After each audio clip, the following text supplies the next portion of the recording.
It's the baking rush! What's up mga bakes? Welcome sa very first vlog ko.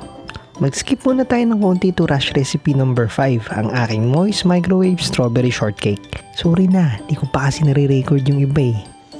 Kaya naman tara na, samahan niyo ako to run after its sweetness.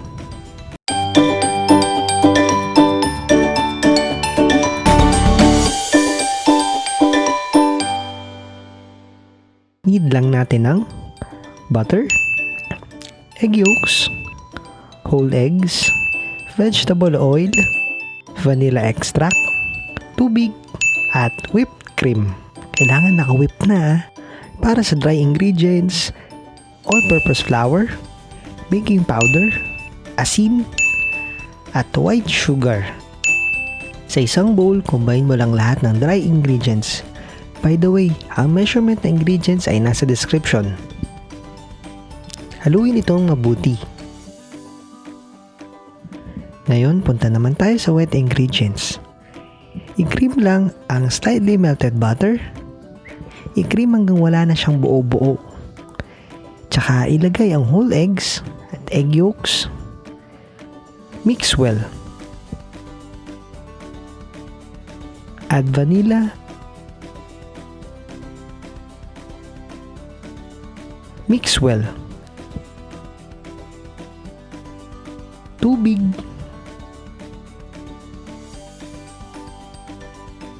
At oil. Mas maganda kung may corn oil ka.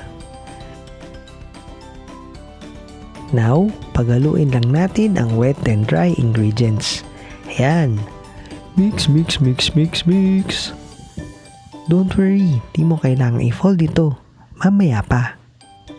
Basta, haluin mo lang ito ng mabuti. Pwede ka din gumamit ng electric mixer para dito. Oras na para ilagay ang nagpapasarap sa recipe na to, ang whipped cream. This time, ifa-fold na siya. Ako, mas gusto ko gumamit ng whisk sa pagpa-fold kasi mas mabilis ito mahalo. Tapos, tsaka na ako gumagamit ng rubber spatula kapag patapos na. Tsaka ko na siya sinisimot-simot sa gilid. Make sure nyo lang na ma-fold nyo ito ng maayos kasi kapag hindi, magkakaroon ng buo-buo sa ibabaw ng cake. Lulutang yung cream.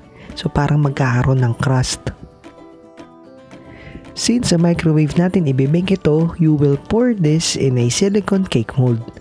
Take note, pwede din ng recipe na to sa regular oven. Yun nga lang, mas matagal itong lutuin. Kung doon ka magluluto, 30 to 45 minutes at 180 degrees Celsius. Another advantage ng silicone cake molds ay hindi mo na kailangang i-grease ito. O diba, menos gastos.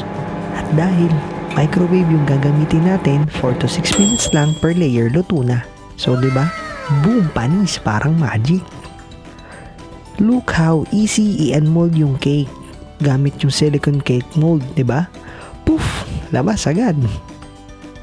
Now, paliguan ito ng simple syrup. Ang simple syrup ay 1:1 lang ng sugar at water. Important ito dahil ang major downside ng microwave baking ay mabilis siya mag-dry. Kaya ito ang pinaka-remedyo dito. Para kahit 5 days na, moist pa din ang cake mo. Be generous sa paglalagay ng simple syrup katulad ng ginagawa ko. Palamigin ito sa ref ng 1 oras. Habang hinihintay lumamig ang cake, slice some strawberries muna. Thin slices para sa filling ng each layer. Tapos, sa top, cut lang yung strawberry sa kalahati or sa half. If you have plenty of strawberries, then pwede naman yung isang buo ang ilagay mo. Kapag malamig na yung vanilla cake, time to assemble na. Pero bago yan, don't forget to hit like, subscribe, and hit that bell icon para ma-notify ka sa mga upcoming rush recipes namin. Tuloy na natin. Lagyan ng whipped cream ang cake, smoothen it, add sliced strawberries. O diba, amoy pa lang ng fresh strawberries ang syrup na. Say, delicioso!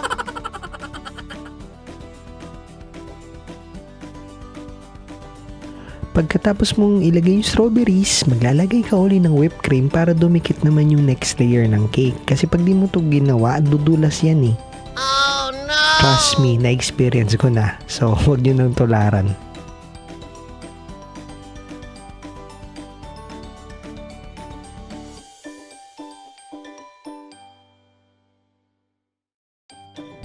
ipatong ang next layer ng cake at patungan uli ng whipped cream.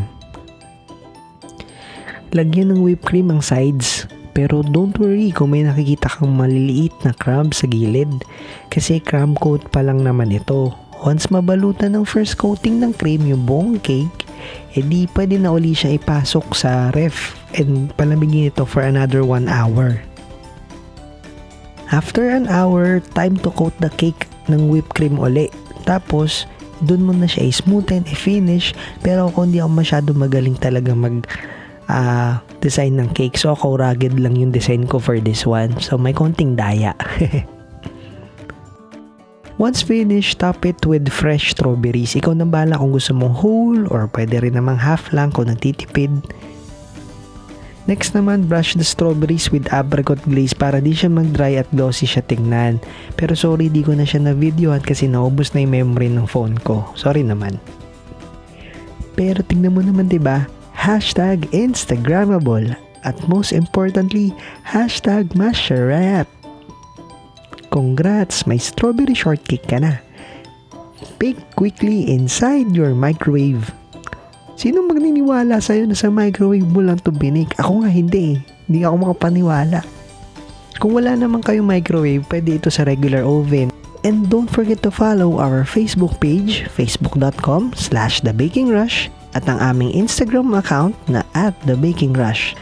Kung like na like mo talagang recipe namin, you can share it to your friends and to your loved ones para matry din nila. Till next recipe!